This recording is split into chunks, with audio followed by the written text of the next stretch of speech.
क्या आप जानते हैं कि कभी-कभी ब्रह्मांड ऐसा संकेत दर्ज करता है जो न केवल फिजिक्स के एस्टैब्लिश्ड लॉज को चुनौती देता है, बल्कि हमारी एंटायर कॉस्मोलॉजिकल फ्रेमवर्क को रीडिफाइन करने की क्षमता रखता है। हाल ही में डिटेक्ट हुआ डार्क स्टार सिग्नल ऐसी ही एक घटना है। एक ऐसा ग्रेविटेशनल सिग्नेचर जो किसी नोन ब्लैक होल प्रोफाइल, किसी न्यूट्रॉन स्टार वेवफॉर्म या किसी कॉम्पैक्ट ऑब्जेक्ट स्पेक्ट्रम से मेल नहीं खाता। ये सिग्नल इतना रिफाइंड, इतना मैथमेटिकली प्रिसाइज और इतना इम्प्रॉबेबली स्टेबल था कि कई वैज्ञानिकों ने इसे इमीडिएट क्लासिफाई किया as a possible boson star candidate के रूप में। ये शब्द डेकेड से थियोरेटिकल फिजिक्स तक सीमित था, लेकिन पहली बार इसके ऑब्जर्वेशनल हिंट सामने आए। इस सिग्नल की सबसे उल्लेखनीय बात इसका कर्वेचर पैटर्न था। Normal black hole merges chaotic होते हैं, वेव फॉर्म में एसिमेट्री होती है, लेकिन डार्क स्टार सिग्नल में कर्वेचर एक अनयूजुअल स्मूथ सिमेट्री दिखाता है, जैसा कि बोसोनिक मैटर के कॉन्डेंसेट्स में एक्सपेक्टेड होता है। इसका मतलब ये हो सकता है कि सिग्नल किसी ऐसे ऑब्जेक्ट से आया जो मैटर से बना ही नहीं है, कम से कम उस मैटर से नहीं जिसे हम बैरियोनिक मैटर कहते हैं। यदि ये संदेह सही साबित होता है तो ये पहली बार होगा जब हम डार्क मैटर के एक कॉम्पैक्ट ऑब्जेक्ट को इनडायरेक्टली ऑब्जर्व कर पाए हैं। ऑब्जर्वेशन से पहले ये फिनोमिनन एक प्योरली हाइपोथेटिकल कॉन्सेप्ट था। A boson star, a star without atoms, without solid structure, without fusion, a gravitational body made entirely of quantum fields, theoretically invisible but gravitationally very real. Dark star signal ने एक ऐसे object का संकेत दिया जो ना collapse करता है, ना एक्सप्लोड करता है और ना ही क्लासिकल फिजिक्स में किसी नॉन एवोल्यूशनरी पाथ का अनुसरण करता है। यह ऑब्जेक्ट ग्रेविटी के माध्यम से स्पेस टाइम को प्रभावित करता है, लेकिन इलेक्ट्रोमैग्नेटिक स्पेक्ट्रम में बिल्कुल साइलेंट रहता है। यही साइलेंट सिग्नेचर इस इवेंट को एक्स्ट्राऑर्डिनरी बनाता है। सिग्नल का दूसरा क्रिटिकल एस्पेक्ट था उसका ultra low decay. Normal compact merges में एनर्जी रैपिडली डिसिपेट हो जाती है, लेकिन इस इवेंट में वेव फॉर्म लॉन्ग टेल में बदल गई। ये बिहेवियर उस एक्सोटिक मैटर कॉन्फ़िगरेशन की ओर इशारा करता है जिसकी stability classical neutron star equations के बाहर है। यही कारण है कि कई ऑब्जर्वेटरीज ने इस डिटेक्शन को क्लासिफाई किया as non stellar origin pulse, एक ऐसा ग्रेविटेशनल पल्स जो किसी नॉन स्टेलर रेमनेंट से उत्पन्न नहीं हो सकता। डार्क स्टार सिग्नल ने एक सवाल उठाया है जो डेकेड्स तक थ्योरेटिकल था। क्या यूनिवर्स में ऐसे ऑब्जेक्ट्स मौजूद हैं जो मैटर के बजाय प्योर फील्ड से बने हों? यदि हाँ, तो ये घटना केवल एक डिटेक्शन नहीं बल्कि एक डोरवे है, एक संकेत कि डार्क मैटर केवल पार्टिकल्स नहीं बल्कि कॉस्मिक स्केल स्ट्रक्चर्स भी बना सकता है।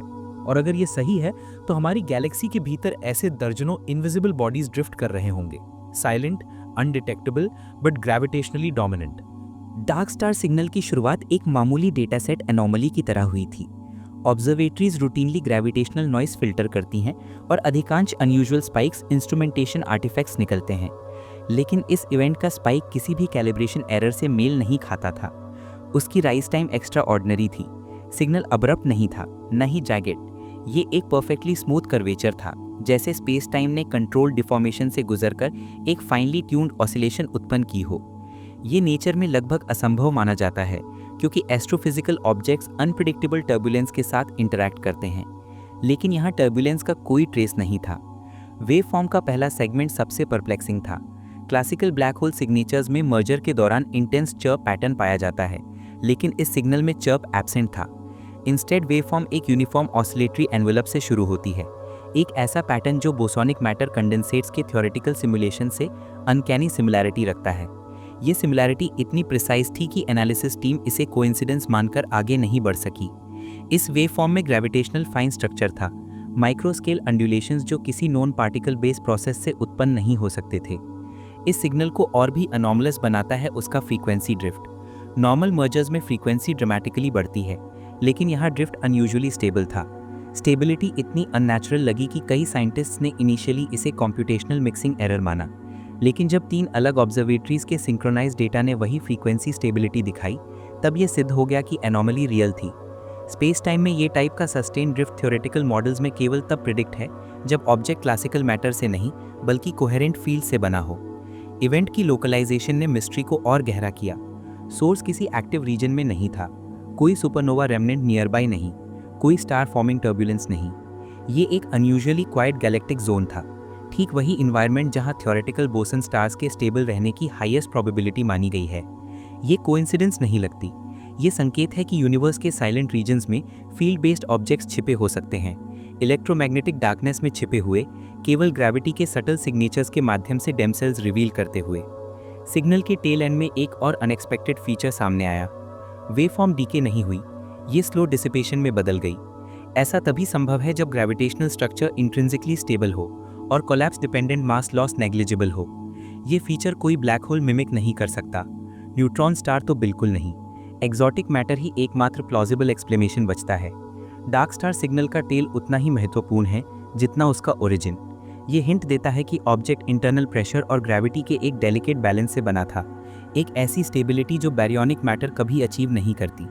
ये डिटेक्शन अनायास नहीं था, ये एक डोरवे की तरह है, एक डायरेक्ट इंडिकेशन कि यूनिवर्स में ऐसे ऑब्जेक्ट्स हो सकते हैं जिन्हें हम ऑब्जर्व नहीं कर सकते, जिनके अस्तित्व का आधार इलेक्ट्रोमैग्नेटिक साइलेंस नहीं बल्कि ग्रेविटेशनल प्रेजेंस है। डार्क स्टार सिग्नल ने पहली बार हमें दिखाया कि इनविजिबल मैटर शायद सिर्फ पार्टिकल्स नहीं, वो कॉस्मिक स्ट्रक्चर्स भी बना सकती है। ये चैप्टर केवल अनोमली की शुरुआत को डिकोड करता है, लेकिन असली कॉम्प्लेक्सिटी उसके अंडरलाइंग फिजिक्स में है, जिसकी परतें आगे खुलती जाएंगी। डार्क स्टार सिग्नल को समझने की शुरुआत उस स्ट्रक्चरल फिंगरप्रिंट से होती है जो इस वेवफॉर्म के भीतर इनकोडेड थी। क्लासिकल एस्ट्रोफिजिकल बॉडीज, चाहे वो न्यूट्रॉन स्टार्स हों, मैग्नेटार्स हों या स्टेलर मास ब्लैक होल्स, सब अपनी इंटरनल स्ट्रक्चर को ग्रेविटेशनल सिग्नल में इनडायरेक्टली इम्प्रिंट करते हैं। लेकिन इस इवेंट का फिंगरप्रिंट किसी नोन मास डिस्ट्रीब्यूशन से मेल नहीं खाता। सिग्नल की कर्वेचर स्मूथ नहीं थी, वो ऑलमोस्ट क्वांटाइज थी, जैसे मास डिस्ट्रीब्यूशन कंटिन्यूअस मैटर से नहीं बल्कि ये यूनिफाइड फील्ड से बनी हो। ये एक ऐसी सिग्नेचर है जो डेकेड से केवल बोसॉन स्टार सिमुलेशंस में प्रेडिक्टेड थी। क्लासिकल मैटर ग्रेविटेशनल कोलैप्स के दौरान इंस्टेबिलिटी दिखाती है। Pressure gradients, turbulence pockets, shock fronts, ये सभी वेवफॉर्म में केओटिक मॉड्यूलेशन उत्पन्न करते हैं, लेकिन यहाँ मॉड्यूलेशन एब्सेंट थी। इंस्टेड वेवफॉर्म में एक कोहेरेंट बैकबोन दिखता है, जैसे ऑब्जेक्ट के भीतर कोई इंटरनल स्ट्रक्चर ही नहीं था, सिर्फ एक uniform field density. Boson star models precisely ऐसी ही डेंसिटी प्रोफाइल प्रेडिक्ट करते हैं, जहां मैटर पार्टिकल्स नहीं बल्कि स्केलर फील्ड्स ग्रेविटेशनल कन्फाइनमेंट में बिहेव करते हैं। ये कन्फाइनमेंट क्लासिकल नहीं, ये क्वांटम स्टैटिस्टिकल है, जो मैक्रोस्कोपिक स्केल्स पर भी कोहेरेंस बनाए रख सकता है। इस इवेंट की सबसे स्ट्राइकिंग फिजिक्स प्रॉपर्टी उसकी कॉम्पैक्टनेस थी। एस्टिमेटेड रेडियस क्लासिकल इक्वेशंस में पॉसिबल मास रेडियस रिलेशन से बाहर निकलता है। न्यूट्रॉन स्टार्स के मास रेडियस रेशियोज शार्पली कंस्ट्रेंड होते हैं, लेकिन इस सिग्नल की इम्प्लाइड कॉम्पैक्टनेस सजेस्ट करती है कि ऑब्जेक्ट बैरियोनिक मैटर का नहीं था। एक बोसोनिक कॉन्फ़िगरेशन ही ऐसी कॉम्पैक्टनेस सस्टेन कर सकती है, क्योंकि स्केलर फील्ड्स कोलैप्स के दौरान डीजेनेरेसी प्रेशर की तरह बिहेव कर सकती हैं, लेकिन बिना इंटरनल फ्रिक्शन या थर्मल नॉइस के। यही एब्सेंस ऑफ नॉइस इस इवेंट की सबसे कन्विंसिंग सिग्नेचर थी। सिग्नल के सेंट्रल ऑसिलेशन बैंड की मैथमेटिकल सिमेट्री एक और की इंडिकेटर थी। Classical objects rotational asymmetry introduce करते हैं। यहाँ सिमेट्री इतनी प्रिसाइज थी कि रोटेशनल डिस्टॉर्शन नेग्लिजिबल प्रतीत हुई। ये संकेत देता है कि ऑब्जेक्ट ने कोलैप्स नहीं किया, बल्कि ग्रेविटेशनल रिकन्फिगरेशन से गुजरा। ये रिकन्फिगरेशन तभी संभव है जब इंटरनल मास डिस्क्रीट पार्टिकल्स में बंटी ना हो। एक यूनिफाइड फील्ड डेंसिटी को रीडिस्ट्रीब्यूट कर सकती है बिना फ्रैगमेंटेशन के। यही रीजन है कि वेव फॉर्म में डिसकंटिन्यूटी या ब्रेकडाउन दर्ज नहीं हुई। ग्रेविटी और फील्ड कोहेरेंस एक ही स्टेप में शिफ्ट हुए। लोकलाइजेशन एनालिसिस ने स्ट्रक्चर को और भी क्लियर किया। सोर्स रीजन इलेक्ट्रोमैग्नेटिक साइलेंस में था। कोई एक्सरे बर्स्ट, कोई थर्मल स्पाइक, कोई रेडियो फ्लेयर, कुछ भी डिटेक्ट नहीं हुआ। Classical stellar remnants electromagnetic signatures के बिना एग्जिस्ट नहीं कर सकते। Boson stars theoretically pure gravitational objects हैं। वे लाइट इमिट नहीं करते। उनकी इंटरनल स्ट्रक्चर थर्मल नहीं, फील्ड बेस्ड होती है। इस इवेंट में इलेक्ट्रोमैग्नेटिक साइलेंस सबसे डिसाइसिव एविडेंस था। ये वो डिटेल है जिसे साइंटिस्ट्स इग्नोर नहीं कर सके। डार्क स्टार सिग्नल की स्ट्रक्चरल एनालिसिस एक सिंपल कंक्लूजन की ओर संकेत करती है कि इवेंट किसी नोन मैटर ऑब्जेक्ट का रिजल्ट नहीं था। ये एक ऐसी कॉन्फ़िगरेशन थी जो ग्रेविटी को क्लासिकल मास की तरह कर्व तो करती है, लेकिन स्वयं को इलेक्ट्रोमैग्नेटिक स्पेक्ट्रम में रिवील नहीं करती। यही बिहेवियर बोसॉन स्टार्स के लिए थ्योरेटिकल ब्लूप्रिंट रहा है। ये चैप्टर उस हिडन स्ट्रक्चर को डिकोड करता है जिसका अस्तित्व फिजिक्स ने केवल इक्वेशंस में माना था, और अब पहली बार इसकी ऑब्जर्वेशनल शैडो रियलिटी की सीमा को छूती दिखती है। डार्क स्टार सिग्नल की कोर फिजिक्स उस मीडियम में छिपी है जिसने ये वेवफॉर्म उत्पन्न की। एक ऐसा मीडियम जो क्लासिकल मैटर की तरह एटॉमिक नहीं बल्कि क्वांटम फील्ड से बना प्रतीत होता है। कन्वेंशनल स्टार्स डेंसिटी, प्रेशर और फ्यूजन डायनेमिक्स पर ऑपरेट करते हैं, लेकिन इस इवेंट की inferred internal dynamics typical stellar behaviour की किसी भी कैटेगरी में फिट नहीं होती। यहाँ कोई थर्मल बिल्डअप नहीं दिखा, कोई शॉक प्रोपोगेशन नहीं, और ना ही इलेक्ट्रोमैग्नेटिक स्कैटरिंग की वो मामूली भी सिग्नेचर जिसे क्लासिकल मैटर अवॉइड नहीं कर सकता। ये साइलेंस इस बात की ओर इशारा करती है कि सोर्स मैटर नहीं बल्कि एक कोहेरेंट फील्ड कॉन्फ़िगरेशन था। क्वांटम फील्ड कंडेंसेट्स की सबसे महत्वपूर्ण प्रॉपर्टी उनकी मैक्रोस्कोपिक कोहेरेंस होती है। जब large scale fields perfectly synchronize state में सेटल होते हैं तो उनका बिहेवियर एटम बेस्ड मैटर से फंडामेंटली अलग होता है। In such systems pressure classical particle interaction से नहीं, वो फील्ड ग्रेडियंट्स और पोटेंशियल एनर्जी लैंडस्केप से अराइज होता है। डार्क स्टार सिग्नल की फ्रीक्वेंसी स्टेबिलिटी और उसका परफेक्ट सिमेट्री इसी कोहेरेंस की ओर संकेत करते हैं। ये ऑब्जेक्ट टूटने, फ्रैगमेंट होने या कोलैप्स फेजेस से नहीं गुजरा, उसने केवल अपनी फील्ड कॉन्फ़िगरेशन शिफ्ट की। बोसोन स्टार थ्योरीज डेकेड्स से प्रिडिक्ट करती हैं कि स्केलर फील्ड्स ग्रेविटेशनल कन्फाइनमेंट में स्टेबल स्ट्रक्चर्स फॉर्म कर सकती हैं। ये स्ट्रक्चर्स कन्वेंशनल स्टार्स की तरह इवॉल्व नहीं करते क्योंकि इनमें फ्यूजन या डिके पाथवेज नहीं होते। स्टेबलाइजेशन फील्ड पोटेंशियल से आता है, ना कि इंटरनल पार्टिकल कोलिजन से। यही प्रॉपर्टी डार्क स्टार सिग्नल के ऑब्जर्व्ड बिहेवियर की स्पाइन है। वेवफॉर्म किसी वायलेंट कोलैप्स का परिणाम नहीं थी, वो एक ट्रांजिशन थी, वन स्टेबल फील्ड कॉन्फ़िगरेशन से दूसरी कॉन्फ़िगरेशन की ओर। माइग्रेशन कंट्रोल्ड है, केओटिक नहीं। इसी वजह से वेवफॉर्म एक्स्ट्राऑर्डिनरीली स्मूथ दिखी।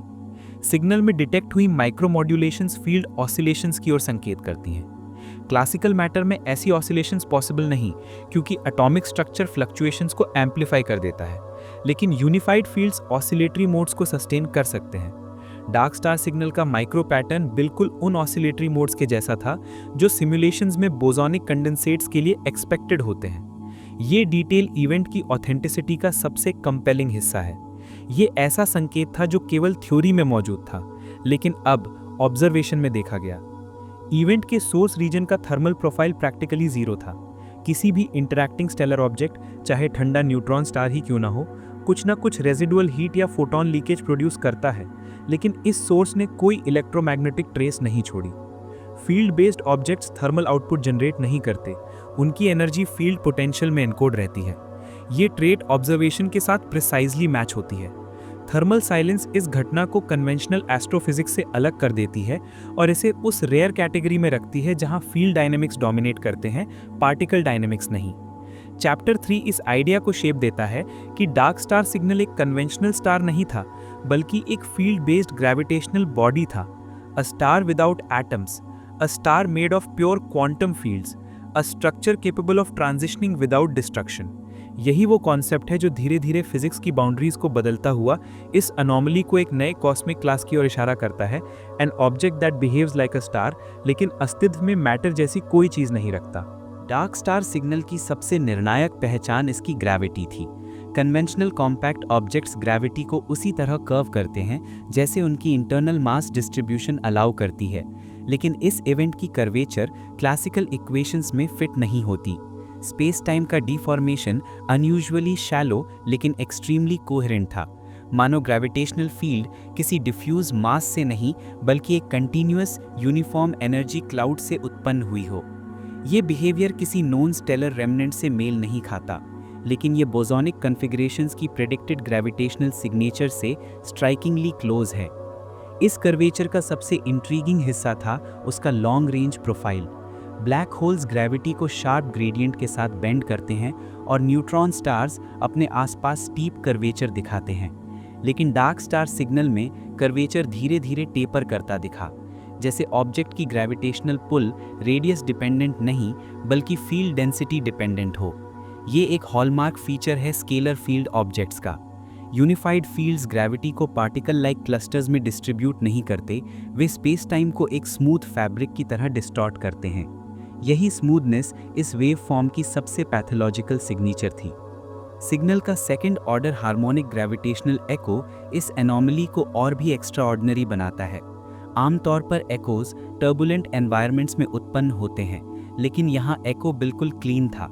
ये एक कंट्रोल्ड रेजोनेंस की तरह बिहेवियर करता है, जैसे स्पेस टाइम किसी हिडन इंटरनल स्ट्रक्चर को ब्रीफली रिफ्लेक्ट कर रहा हो।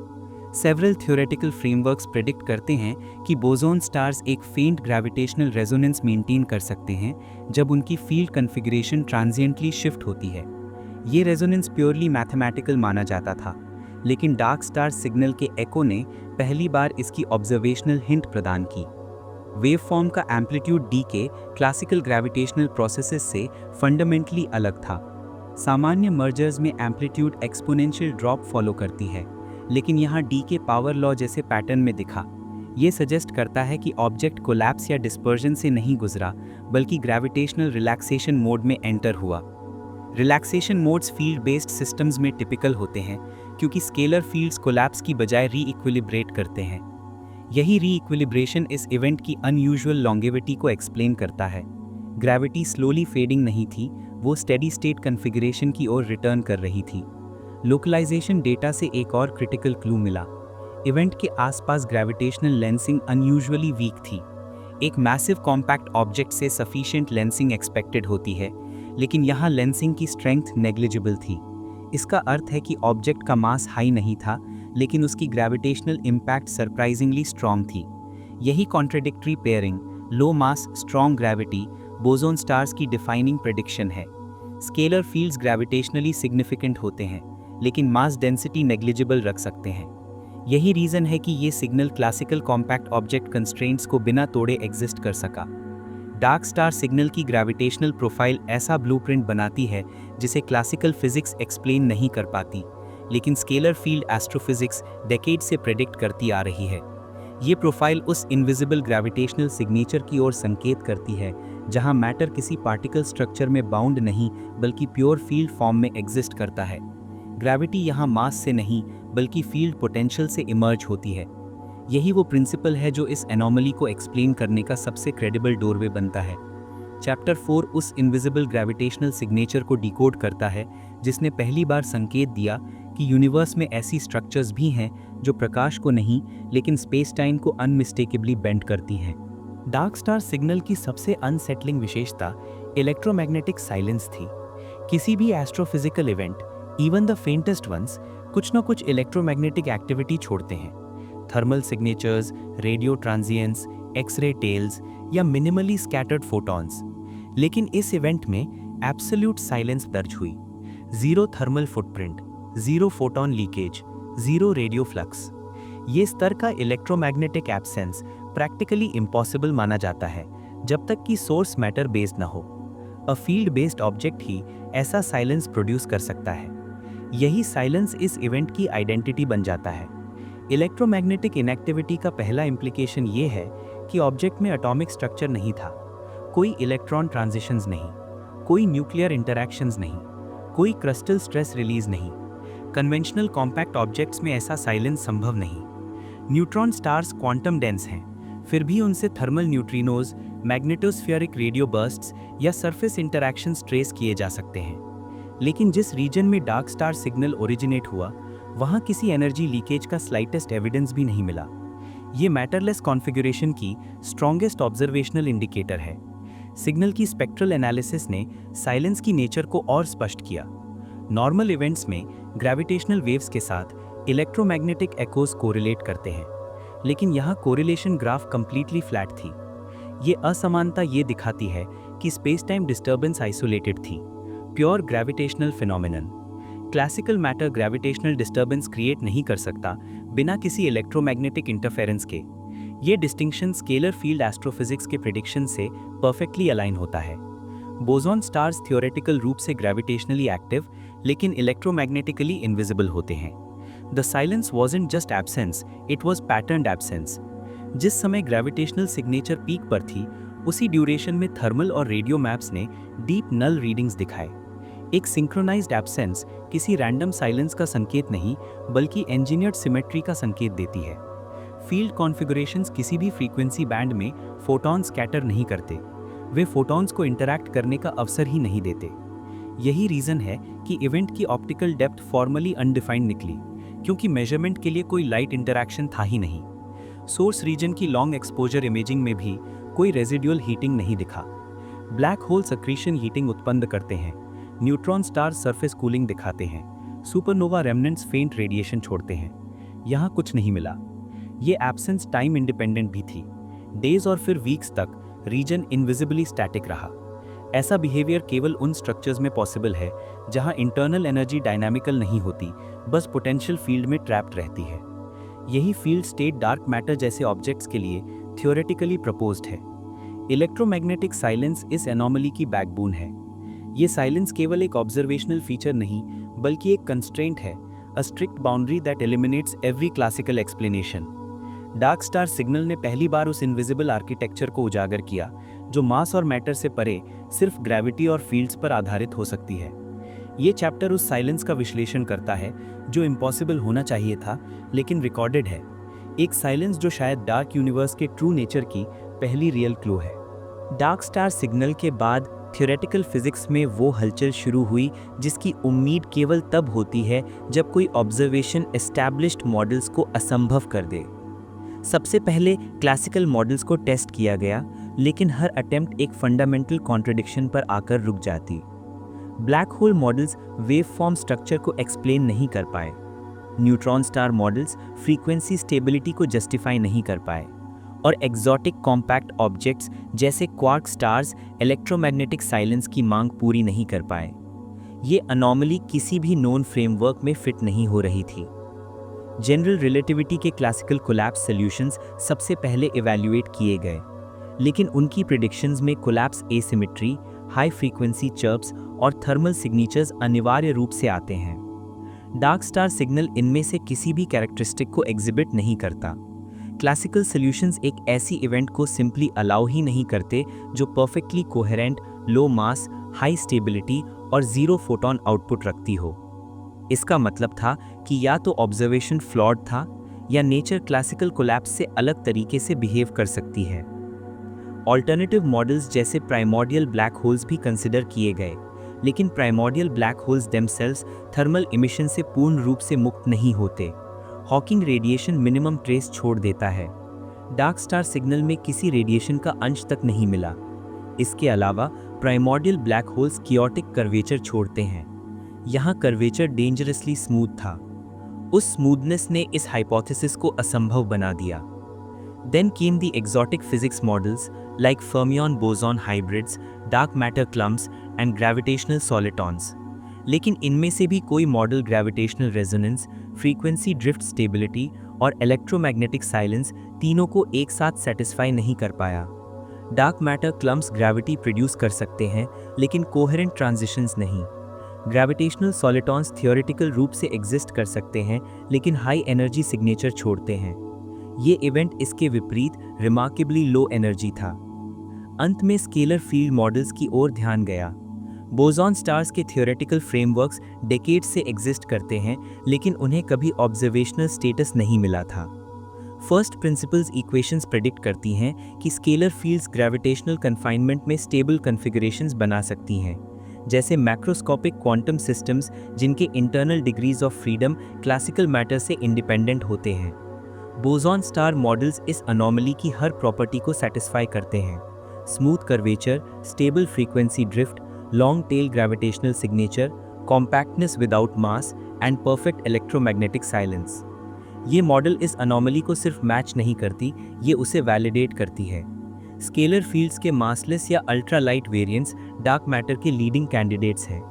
यदि डार्क स्टार सिग्नल वास्तव में बोसॉन स्टार का एविडेंस है, तो इसका मतलब है कि डार्क मैटर सिर्फ डिफ्यूज हेलोज नहीं, बल्कि ट्रू कॉस्मिक स्ट्रक्चर्स भी फॉर्म कर सकता है, जिन्हें हम डेकेड से सर्च कर रहे थे, लेकिन केवल ग्रेविटी के माध्यम से ही डिटेक्ट कर सकते हैं। चैप्टर 6 थियोरेटिकल फ्रेमवर्क्स के उस दौर की तस्वीर है जब साइंस पहली बार एडमिट करती है कि एग्जिस्टिंग मॉडल्स एक घटना को एक्सप्लेन नहीं कर सकते, और इसके बाद वही होता है जो वैज्ञानिक इतिहास में हर बार हुआ है। नेचर हमें फोर्स करती है कि हम अपनी इक्वेशंस को फिर से लिखें।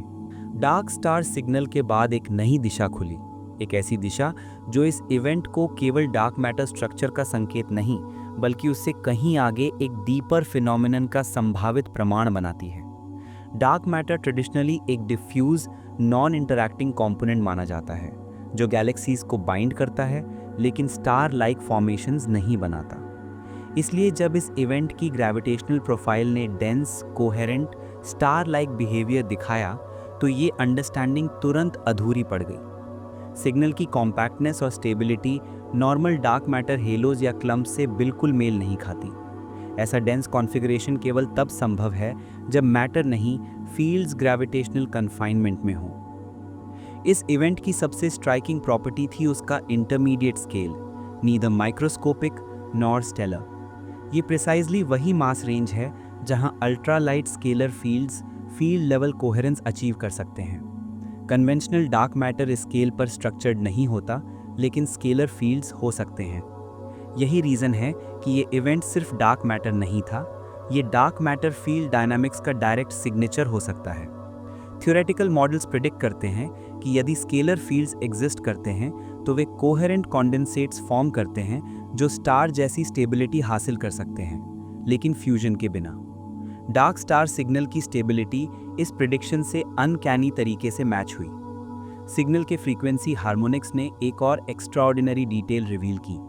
कुछ लो एनर्जी मोड्स ऐसे थे जो क्लासिकल मास बेस्ड ऑब्जेक्ट्स में कभी प्रोड्यूस नहीं होते। ये मोड्स किसी डिस्क्रीट पार्टिकल एंसेंबल से नहीं, बल्कि यूनिफाइड फील्ड ऑसिलेशन से ओरिजिनेट होते हैं। बोसोन स्टार सिम्युलेशंस डेकेड से एग्जैक्टली यही हार्मोनिक्स दिखाते आए हैं, लेकिन उन्हें कभी ऑब्जर्वेशन में कंफर्म नहीं किया गया था। डार्क स्टार सिग्नल ने पहली बार इन हार्मोनिक्स को रियल डेटा में मैनिफेस्ट किया। ये एक तरह का फील्ड फिंगरप्रिंट है, अ स्पेक्ट्रल आइडेंटिटी जो स्केलर फील्ड्स को यूनिकली डिफाइन करती है। इवेंट के सराउंडिंग्स भी इस कंक्लूजन को सपोर्ट करते हैं। जिस रीजन में ये एनॉमली डिटेक्ट हुई वो बैरियोनिक मैटर से एक्सट्रीमली स्पार्स था। कोई स्टार फॉर्मेशन नहीं, कोई गैस डेंसिटी नहीं, कोई फोटॉन स्कैटरिंग मीडियम नहीं। ये वो इन्वायरमेंट है जहाँ स्केलर फील्ड स्ट्रक्चर्स सबसे स्टेबल रह सकते हैं। क्लासिकल मैटर स्ट्रक्चर्स वहाँ सर्वाइव ही नहीं कर सकती। ये लोकलाइजेशन कोइंसिडेंस नहीं थी, ये स्ट्रांगली इंडिकेटिव है कि इवेंट का ओरिजिन बैरियोनिक नहीं था। ग्रेविटेशनल प्योरिटी भी ऑब्जर्वेशनल एविडेंस का एक क्रिटिकल हिस्सा है। डार्क स्टार सिग्नल में ग्रेविटी के अलावा किसी एनर्जी चैनल की ट्रेस नहीं मिली। Classical astrophysical processes multi channel होते हैं, gravity, light, heat, magnetic fields. लेकिन यहाँ ग्रेविटेशनल चैनल अकेला एक्टिव था। ये सिंगल चैनल एमिशन केवल स्केलर फील्ड रेजीम्स में संभव है जहाँ इंटरनल प्रोसेसेस थर्मोडायनामिक नहीं, क्वांटम पोटेंशियल ड्रिवन होते हैं। ये कंप्लीट प्योरिटी उस थ्योरेटिकल एक्सपेक्टेशन के साथ परफेक्टली अलाइन करती है कि बोसॉन स्टार्स इलेक्ट्रोमैग्नेटिकली डार्क लेकिन ग्रेविटेशनली विजिबल होते हैं। इस चैप्टर में जो एविडेंस उभर कर आता है वो एक सिंपल कंक्लूजन की ओर इशारा करता है। डार्क स्टार सिग्नल सिर्फ डार्क मैटर की प्रेजेंस नहीं था, ये डार्क मैटर के ट्रू नेचर की ओर एक विंडो था। एक ऐसा संकेत जो डेकेड्स पुराने अजम्पशन को चैलेंज करता है कि डार्क मैटर सिर्फ डिफ्यूज्ड हेलोज है। सिग्नल बता रहा है कि वो स्ट्रक्चर्ड भी हो सकता है, कोहेरेंट भी और संभवतः स्टार स्केल कॉन्फ़िगरेशंस में भी एग्जिस्ट कर सकता है। ये घटना हमें डार्क मैटर मॉडल्स को पुनः व्याख्यायित करने के लिए मजबूर कर रही है, क्योंकि जिन लॉस के अनुसार हमने यूनिवर्स को समझा है उनमें शायद एक पूरी चैप्टर मिसिंग है। डार्क स्टार सिग्नल की सबसे महत्वपूर्ण जानकारी वेव फॉर्म के सेंट्रल ट्रांजिशन में एनकोडेड थी। यही वो क्षण था जब स्पेस टाइम कर्वेचर ने अचानक अपना प्रोफाइल बदला। न तीव्र कोलैप्स, न वायलेंट रिलीज, बल्कि एक कंट्रोल्ड शिफ्ट, जैसे ऑब्जेक्ट इंटरनल रिकॉन्फ़िगरेशन से गुजर रहा हो। क्लासिकल कॉम्पैक्ट ऑब्जेक्ट्स में ऐसी ट्रांजिशंस असंभव मानी जाती हैं। न्यूट्रॉन स्टार्स इंटरनल स्ट्रेस से क्रैक होते हैं, black holes abrupt Horizons form करते हैं और वाइट ड्वार्फ्स रनअवे कोलैप्स का अनुभव करते हैं। लेकिन डार्क स्टार सिग्नल का ट्रांजिशन ना डिस्ट्रक्टिव था ना कैटास्ट्रॉफिक। ये बिहेवियर केवल फील्ड बेस्ड कॉन्फ़िगरेशंस में पॉसिबल है। ट्रांजिशन के दौरान डिटेक्ट हुई सिमेट्री सबसे कंपेलिंग डिटेल थी। इवेंट की मिड फेज वेव फॉर्म एक परफेक्टली बैलेंस्ड ऑसिलेशन में एंटर होती है। Left right curvature identical, amplitude decay synchronized और frequency drift negligible. Classical matter based systems कभी इतनी सिमेट्री नहीं प्रोड्यूस करते क्योंकि इंटरनल टर्बुलेंस उन्हें इनहेरेंटली chaotic बना देती है। Scalar fields on the other hand transition smooth और रिवर्सिबल बना सकते हैं। ये एनॉमली इस फिजिक्स प्रिंसिपल को ऑलमोस्ट टेक्स्ट बुक प्रिसीजन के साथ फॉलो करती दिखी। कॉम्प्यूटेशनल रिकंस्ट्रक्शन से जो पैटर्न प्राप्त हुआ वो और भी रिमार्केबल था। ट्रांजिशन के बाद वेव फॉर्म ने एक ब्रीफ स्टेबिलिटी प्लेटो क्रिएट किया, कुछ मिलीसेकंड्स का वो रीजन जहां ग्रेविटेशनल इंटेंसिटी ना बढ़ी ना घटी। ये प्लेटो कन्वेंशनल एस्ट्रोफिजिक्स में नॉन एग्जिस्टेंट है। किसी भी मैटर रेमनेंट में फोर्सेस डायनामिक होते हैं, इक्विलिब्रियम ट्रांजिएंट होता है। लेकिन बोसोनिक कंडेंसेट्स फील्ड पोटेंशियल में टेम्पररी लॉक हो सकते हैं, producing a stable gravitational plateau. This plateau is theoretically predicted but never observed until now. Transition के एनर्जी बजट ने क्लासिकल कोलैप्स मॉडल्स को पूरी तरह एलिमिनेट कर दिया। Gravitational wave luminosity unusually low थी, जैसा कि एक नॉन डिस्ट्रक्टिव फील्ड शिफ्ट में एक्सपेक्टेड है। यदि इवेंट कोलैप्स होता तो ल्यूमिनोसिटी स्पाइक क्लियर होती, यदि एक्सप्लोजन होता तो हाई फ्रीक्वेंसी टेल डिटेक्ट होती, यदि मर्जर होता तो प्री मर्जर चर्प दिखाई देता। यहाँ none of them exist. Energy expenditure minimum था, जैसे नेचर ने केवल कॉन्फ़िगरेशन बदली, स्ट्रक्चर नहीं। ट्रांजिशन फेज की सबसे मिस्टीरियस डिटेल थी space time coherence. Normal gravitational events surrounding space time में नॉइज इंजेक्ट करते हैं, लेकिन यहाँ ऑपोजिट हुआ। नॉइज शॉर्ट ड्यूरेशन के लिए रिड्यूस हो गया, प्रोड्यूसिंग अ कोहेरेंस बबल। ये फिनोमिनन क्लासिकल रिलेटिविटी में एब्सेंट है, लेकिन क्वांटम ग्रेविटी मॉडल्स में प्रिडिक्टेड है।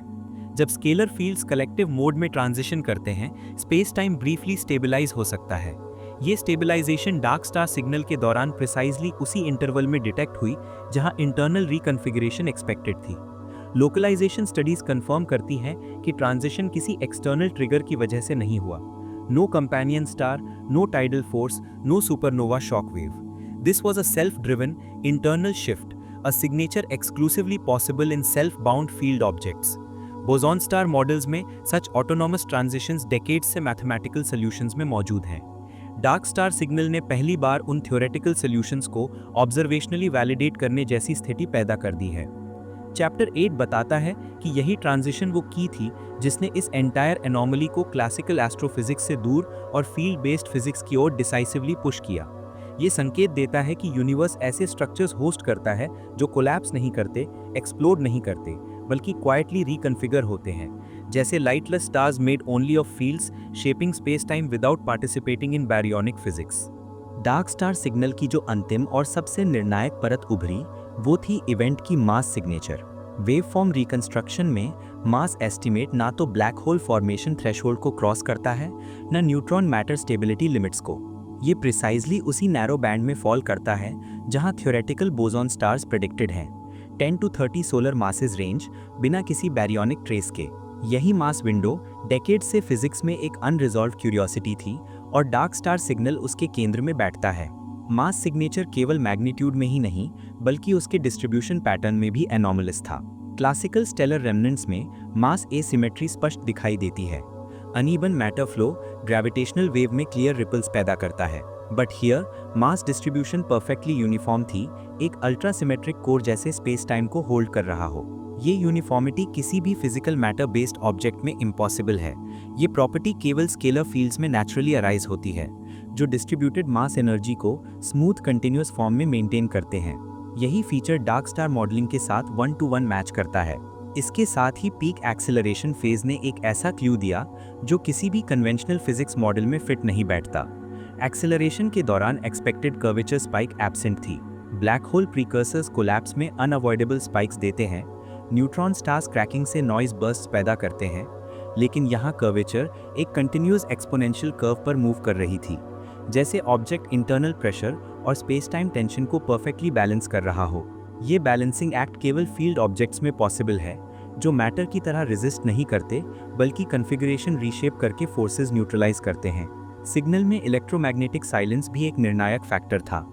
किसी भी मैटर रिच ऑब्जेक्ट के आसपास प्लाज्मा इंटरैक्शंस डिटेक्टेबल होते हैं, weak radio hiss, charged particle noise और thermal signatures. Dark star event में कंप्लीट इलेक्ट्रोमैग्नेटिक वैक्यूम मिला, no radiation, no jets, no plasma.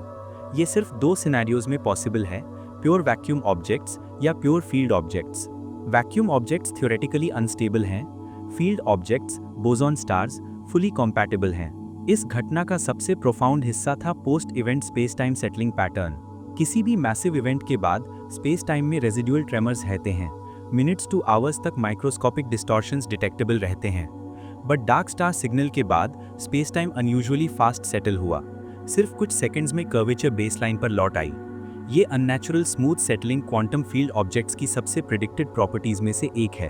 Transition के बाद सिस्टम इक्विलिब्रियम मोड में कोलैप्स नहीं होता, बल्कि रीस्टेबलाइज हो जाता है। इवेंट के लोकेशन एनालिसिस ने भी एक सरप्राइजिंग कंक्लूजन दिया। ये रीजन किसी स्टेलर नर्सरी के पास नहीं, किसी क्लस्टर के कोर में नहीं, बल्कि एक relatively quite, low density galactic corridor में स्थित है। ऐसी जगह पर मैसिव बैरियोनिक स्टार्स रेयर होते हैं, लेकिन बोसोनिक फील्ड कॉन्सेंट्रेशंस थ्योरेटिकली स्टेबल हो सकती हैं। इन अदर वर्ड्स, ये वातावरण डार्क स्टार एग्जिस्टेंस के लिए आइडियल माना जाता रहा है। प्रत्येक observational parameter, mass, symmetry, silence, settling, environment, independently अपने क्लासिकल ऑल्टरनेटिव्स को एलिमिनेट कर देता है, लेकिन कलेक्टिवली ये एक सिंगल वर्डिक्ट की तरफ पॉइंट करता है कि ये घटना किसी नोन एस्ट्रोफिजिकल कैटेगरी का हिस्सा नहीं थी। ये एक कॉम्पैक्ट फील्ड ऑब्जेक्ट की ग्रेविटेशनल सिग्नेचर थी, अ dark star like entity made not of matter but of coherent scalar fields. Dark star hypothesis अब स्पेक्यूलेशन नहीं, एक मैथमेटिकली कंसिस्टेंट, ऑब्जर्वेशनली रीइंफोर्स्ड सिनेरियो बन चुका है। This event may be the first ever direct evidence of a non-baryonic stellar object, a structure that does not shine, does not collapse, but quietly shapes space-time with pure fields. Dark star signal की सबसे दिमाग चकरा देने वाली विशेषता उसकी stability थी।